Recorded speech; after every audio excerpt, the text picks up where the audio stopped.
मनीच्छा pouch dumping घटना गला किछि मास ହେଲା वेदांत एल्युमिनियम झारसुगुड़ा समलपुर और सुंदरगढ़ जिला ने मनीच्छा पाउच डंपिंग करी आसुछि।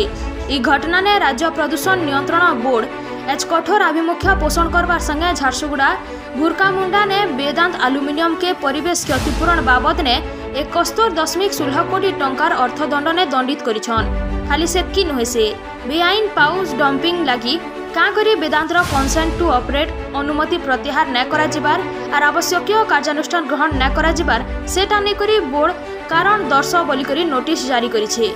इथिर संगे वर्ज्य परिचालना लगी गोटे विस्तृत एक्शन प्लान भी 15 दिन भितरे दाखल करबार के बोर्ड निर्देश देछे।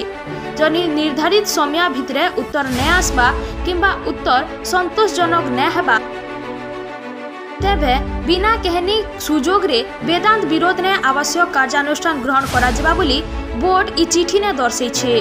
वेदांतर पाउच डंपिंग विरोध ने राज्य प्रदूषण नियंत्रण बोर्ड रो आंचलिक कार्यालय राउरकेला झारसुगुड़ा और समलपुर नो एकाधिक अभियोग राज्य बोर्ड पाके जाइथिला। इतार छड़ा संपृक्त जिला प्रशासन मानकु भी अभियोग आसीछे।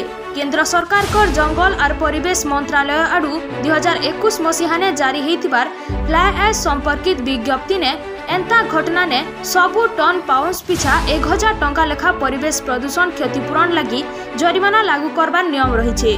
तेबे वेदांत ई तीनटा जिला ने 7,11,653 टन पाउच डंपिंग करिथिबार आकलन करा जाउछे।